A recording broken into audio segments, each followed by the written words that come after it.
हर हर महादेव। हम आरंभ कर रहे हैं शिव पुराण के रुद्र संहिता के प्रथम खंड का 15वां अध्याय सृष्टि का वर्णन। नारद जी ने पूछा, हे पितामह, आपने बहुत सी ज्ञान बढ़ाने वाली उत्तम बातें को सुनाया। कृपया इसके अलावा और भी जो आप सृष्टि एवं उनके संबंधित लोगों के बारे में जानते हैं हमें बताने की कृपा करें। ब्रह्मा जी बोले, मुने, हमें आदेश देकर जब महादेव जी अंतर ध्यान हो गए तो मैं उनकी आज्ञा का पालन करते हुए ध्यान मग्न होकर अपने कर्तव्यों के विषय में सोचने लगा। उस समय भगवान श्री हरि विष्णु से ज्ञान प्राप्त कर मैंने सृष्टि की रचना करने का निश्चय किया। भगवान विष्णु मुझे आवश्यक उपदेश देकर वहां से चले गए। भगवान शिव की कृपा से ब्रह्मांड से बाहर वैकुंठ धाम में जा पहुंचे और वहीं निवास करने लगे। सृष्टि की रचना करने के उद्देश्य से मैंने भगवान शिव और विष्णु का स्मरण करके जल को हाथ में लेकर ऊपर की ओर उछाला। इससे वहां एक अंड प्रकट हुआ जो 24 तत्वों का समूह कहा जाता है।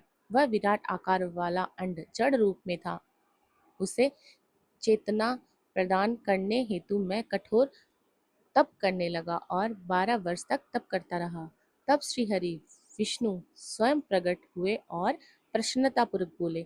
श्री विष्णु ने कहा, ब्राह्मण, मैं तुम पर प्रसन्न हूँ। जो इच्छा हो वर मांग लो। भगवान शिव की कृपा से मैं सब कुछ देने में समर्थ हूँ।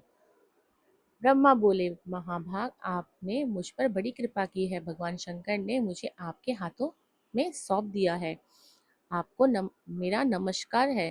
कृपा कर इस विराट 24 तत्वों के बने अंड को चेतना प्रदान कीजिए। मेरे ऐसे कहने पर श्री विष्णु ने अनंत रूप धारण कर अंड में प्रवेश किया।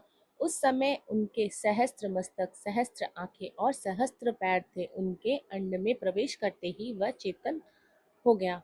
पाताल से सत्यलोक तक अखंड रूप में वहां विष्णु भगवान विराजने लगे। अंड में विराजमान होने के कारण विष्णु जी वैराज पुरुष कहलाए। पंचमुख महादेव ने अपने निवास हेतु कैलाश नगर का निर्माण किया। देवर्षि संपूर्ण ब्रह्मांड का नाश होने पर भी वैकुंठ और कैलाश अमर रहेंगे, अर्थात इनका नाश नहीं हो सकता।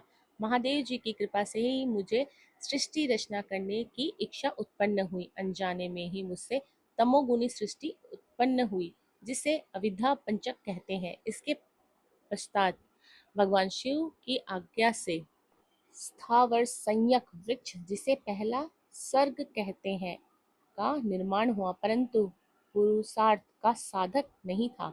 अतः दूसरा सर्ग त्र्यक प्रकट हुआ। यह दुखों से भरा हुआ था। तब ब्रह्मा जी द्वारा ऊर्ध्व सोत्रा नामक तीसरे सर्ग की